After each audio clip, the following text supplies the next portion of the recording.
beautiful set design and cinematography. And I like how you can hear the city noises in the back with the cars and the dogs barking.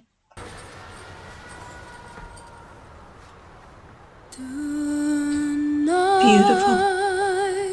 Tonight, the world is full of light. Can I just buy the soundtrack now, or do I have to wait till December?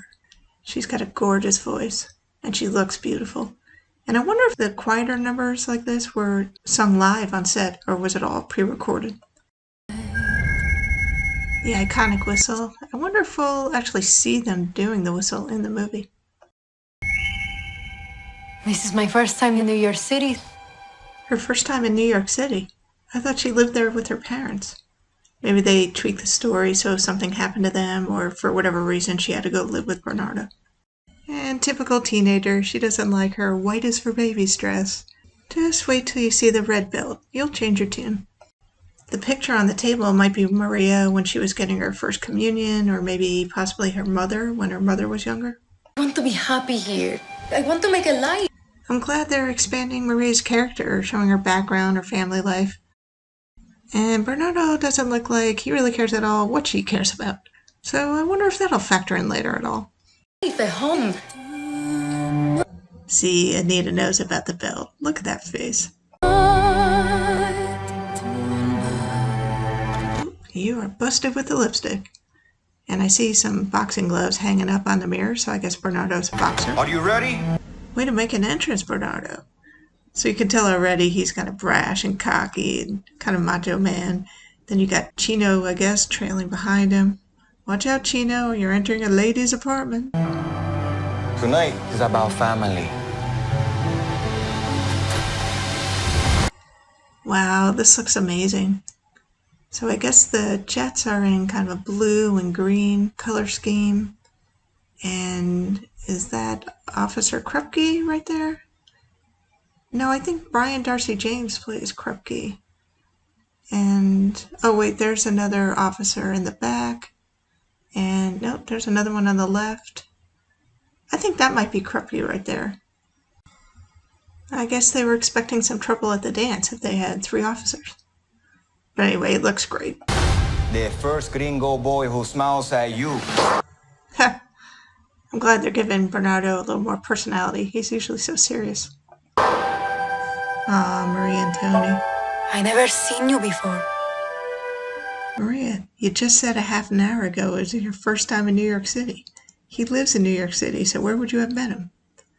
I don't think Tony and Maria are the sharpest knives in the drawer, but they look super cute. I like their younger, kind of flirtier vibe here, the way they're smiling, laughing a little, seems more natural. It'd be pretty funny, actually, if they were joking about their height difference here. And also, I'm glad they're getting new dialogue. I doubt we'll be hearing "My hands are cold." I'm not Puerto Rican. Is that okay? Do you want to start World War III? Okay, so we have Tony talking to Anita. He's trying to smooth things over. Kind of like, aw, come on, it's not that bad. You know you like us. Anita's like, mm-hmm. Then we have Maria looking at Tony all, I'm going to be hanging out on my balcony later. Why don't you come find me?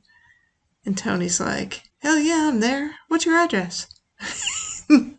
And then you've got the sharks and the jets in the background. Nobody's looking happy with the situation. But particularly that guy standing right behind Maria in the maroon shirt. He looks really pissed. Then you've got Chino. Aw, Chino. He's had a rough night. The girl he's in love with, who's been totally friend-zoning him, he took her to the dance, and then she started making out with this guy.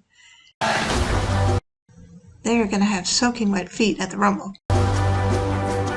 That's another great shot. I think all these guys look really good. But in particular, Mike Feist really looks like a gang member in the 1950s.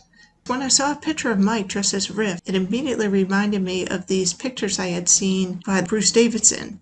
And the series was called Brooklyn Gang, and they were taken in 1959. And the teens in that photo really look just like Mike here. And I saw a video of Bruce Davidson when he was talking about those photos, and he was talking about the kids in them. And he said something so poignant that really stuck with me. He said they were poor, they were sad, they were violent, they were sexual, they were full of life. Anyway, his look really reminded me of those photos, so I think he looks really great as Riff, and his smirk game is on point. Plus, Mike is a really good dancer, which is important because they're following the stage play, which means that the cool number is going to appear before the rumble. And cool is a really dance-heavy number, so whoever plays Riff has to be a really good dancer, which Mike is.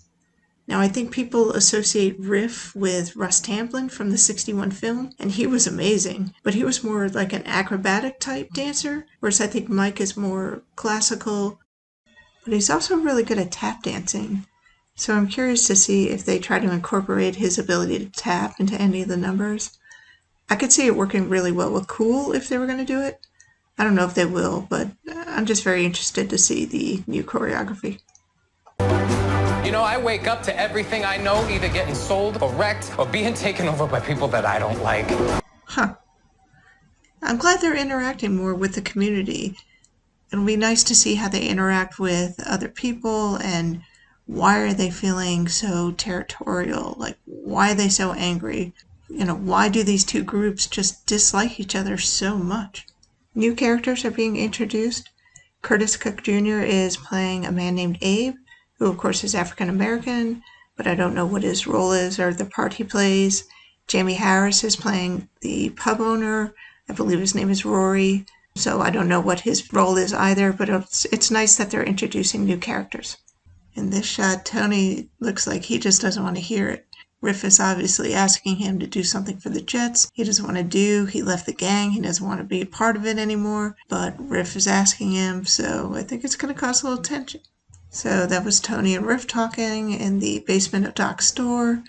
Tony's just like, I want to finish my inventory. Riff seems like a little chatterbox. So this must be an example of what he was talking about. When I wake up in the morning, everything I know has been sold or wrecked. Okay, that must be Lieutenant Shrink, and he's being played by Corey Stoll. And that's great casting. I think he's going to do a great job as Shrink. Oh, and there's Krupke. So this has been rated PG-13, so I think scenes like this, with the violence will probably be a little bit grittier. The language, I'm guessing, would be, a little coarser, that kind of thing. I'm okay with that. I mean, that makes sense to make it PG-13. I do hope they don't go too far with some of the, violence. I assume action says, cut the frabba jabba, and I'm sure he's just going to say, cut the crap, Oh, and one line, this is not bad language, but going back to updated dialogue, I hope they take out the line that jet girl, I think it's Velma or Thelma, says, ooh, oobly ooh. Ugh, that line drives me crazy. So I'll be glad if they get rid of that line.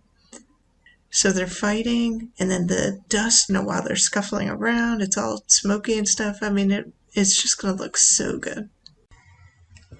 So with a PG-13 rating, you're allowed to have one F word, right?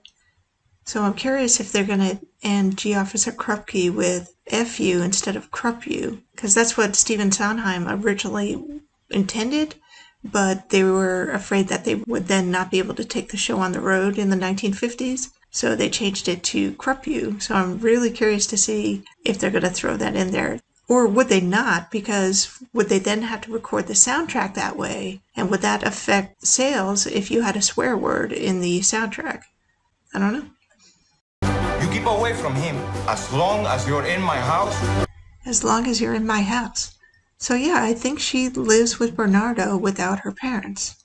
That would actually explain why he's so overprotective of Maria, more so than just a typical older brother. And here she is taking off for the balcony again. I'm a grown-up now, Bernardo. Talking back a little bit to Bernardo. I'm glad they're giving her a little more personality. Okay, so here we have the famous balcony scene where Tony finds Maria and then they sing Tonight. Now, she seems pretty high up there. I wonder what floor she's on. Where he's walking, is that like a catwalk or a walkway? Is he on the ground floor or is he up high too? Because it looks like the fire escape's on the other side, so how's he going to get over to her? So he's going to have to be like Spider-Man crawling up the wall or what? I'm curious to see how he's going to find her too. I'm assuming it's not going to be like in the past where he just kind of roams the streets calling out her name, hoping to find her. Maybe that's where the ape character comes in. Maybe he helps him find her. I don't know. It'll be interesting though. I'm gonna think for myself. Oh, that's cute. Holding hands through the grate. What happened to his jacket? Did he take it off to climb up there? Tony, we need you if we're going to war. Obviously, Riff is going to convince him to go to the dance, but you definitely see a lot more tension. But I do hope that they really show how close these two guys are, because they really are like brothers. I mean, they started that gang together. Riff's been living with Tony, that kind of thing. So, plus they kind of had a jovial relationship, like joking around and things like that. So I hope they show really how close they are. Gorgeous. It's like there was no pretense at all that this was supposed to be a fistfight that just got out of hand. So did the War Council not meet? Or did they meet and they decided to bring weapons? Or did Tony not get there to try to have them make it a fistfight? We'll see. Okay, so it looks like they're in a warehouse with a bunch of, I guess that's salt or sand? Probably salt for like when the roads are icy. So with the lights and the floor being white due to the salt, it's going to look really interesting when they're doing the fighting. And then afterwards, if they get stabbed, I can almost visualize certain shots, Who are you? Friend or foe? Damn, he's good. Tony had to look away. He's like, shit, how do I answer that? He's really in a tough spot. I wonder how he's going to answer if something happens that he doesn't have to answer. This looks good.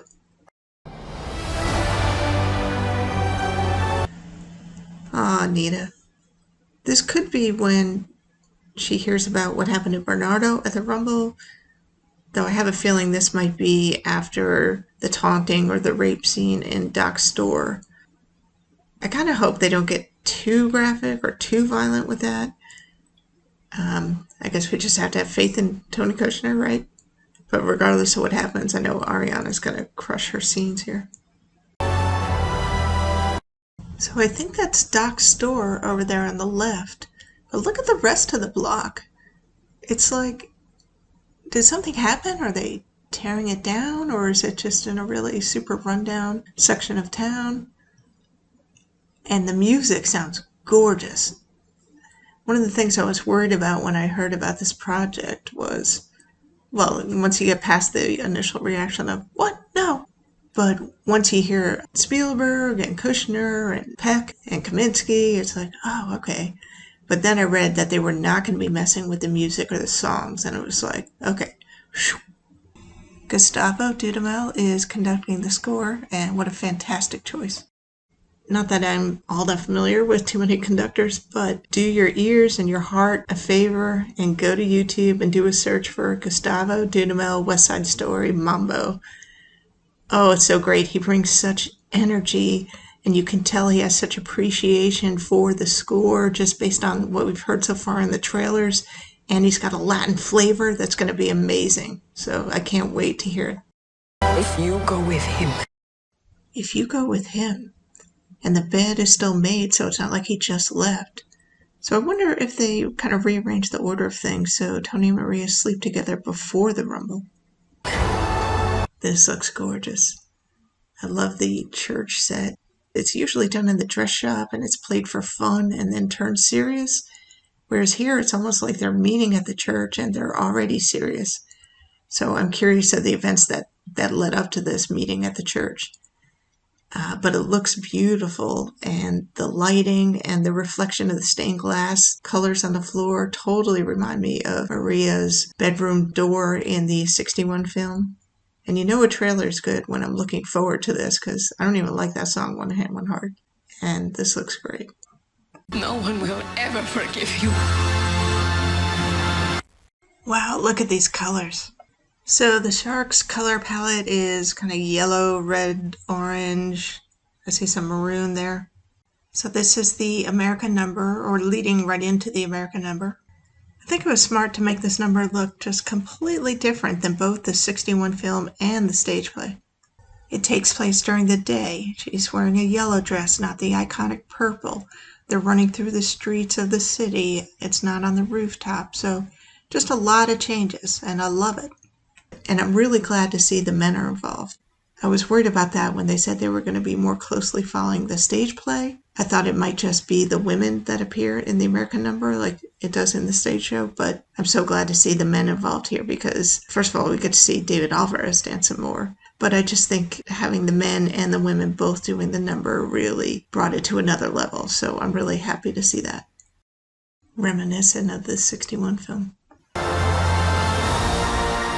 Here's Schrank and Krupke looking to stop the rumble or go find out where it's going to be.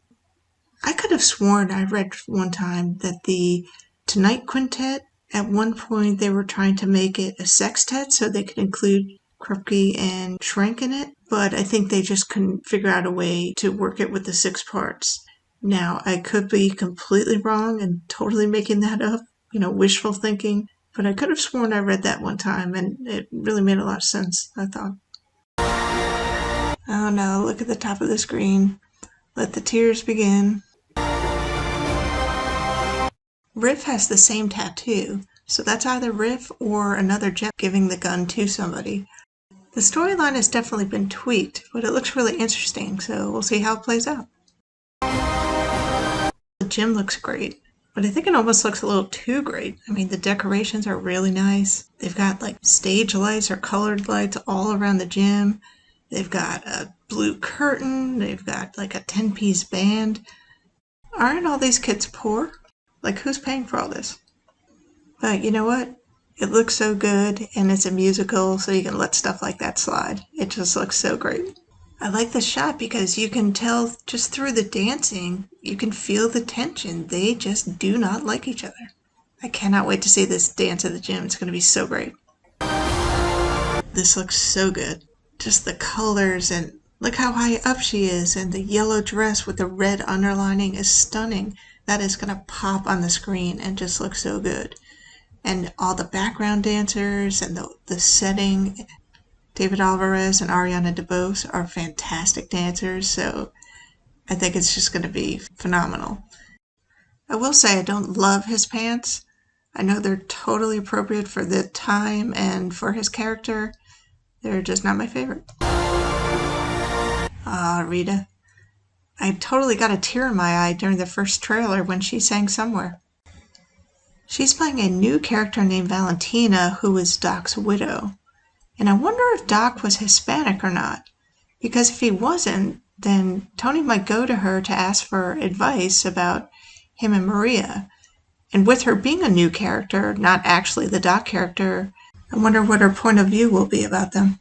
I'm also glad they gave Rita a real role, not just a cameo or something, because I think that would have been too distracting. So that was a fantastic idea to reimagine this role for her. That was pretty cool how the camera came down and then bounced back up to their faces. When the first trailer came out, I thought it might have been Riff and Chino, or possibly Tony and Chino, that were fighting for the gun. So it's interesting that it's Riff and Tony. So things have definitely been tweaked story-wise, and I'm really interested to see how this all plays out and when this takes place and where. I'm not sure what's going on with the lighting on the screen with those colored checkerboards. I saw that in another shot too. I'm assuming they're doing it on purpose. I just think it looks a little bit strange. I like this new location.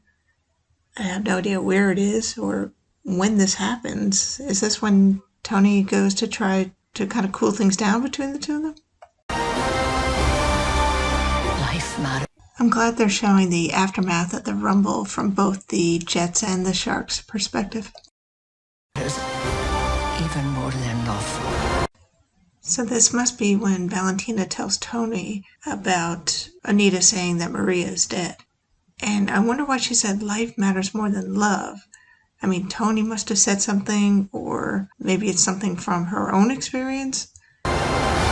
So another shot of Tony and Riff, where you see Riff basically literally and figuratively hanging on to Tony. Riff kind of feels Tony pulling away, right? They started the gang together. Tony doesn't want to be in the gang. Riff doesn't have any family. He's been living with Tony's family for the past 4 or 5 years, so Tony's really the only family he has, and he must feel like, that's slipping away. Oh, there's Anybody's. Hi. There's Anita looking great, getting ready for the dance. In black, not purple.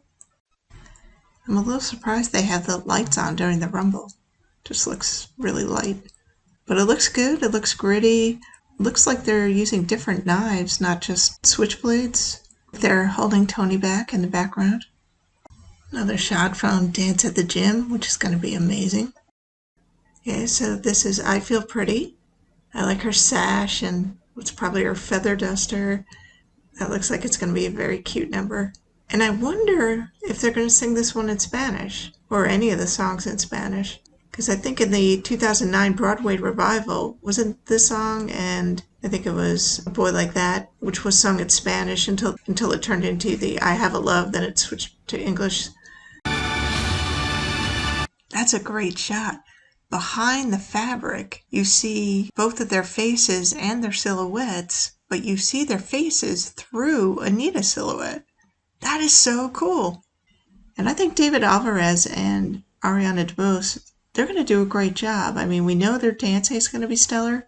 We'll see how it goes with the acting and the chemistry and all that. But from what I could tell, I think they're going to do a great job. And I think it's important to go in and not try to compare them to George and Rita. Like George and Rita did their own thing in their own film, and let David and Ariana do their own thing in their own film. I really can't wait to see this Dance at the Gym. It looks so good. And the dancers all look like they're having a blast, don't they? I like how they're doing it, the way it looks like they're going to be dancing in front of them. They see each other and then kind of walk to the side, go under the bleachers. That's kind of cool. Now I can see where the building's a little more run down, like with the basketball hoop and the speaker. It looks a little older and things like that. Wasn't really getting that vibe before, but now I see it.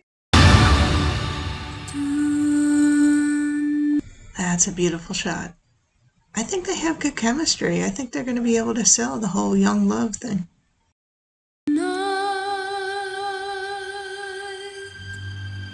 So we know the film is rated PG-13. I wonder what the runtime is going to be. The original film was around 2.5 hours, right? And didn't it have an intermission? Or was that only when they did it on TV? I think they said they're not cutting any songs. And if they keep that overture in the beginning, which I don't know if they need that, but they've added new characters and they have that ballet sequence, they may have that. It could very well be right around 3 hours. Justin Peck is the choreographer, and I'm really looking forward to his vision with these dance numbers, but I really hope that we don't lose all the drum robins. Now, with that being said, there's definitely some numbers I think that really could use some new choreography, like Something's Coming, Maria.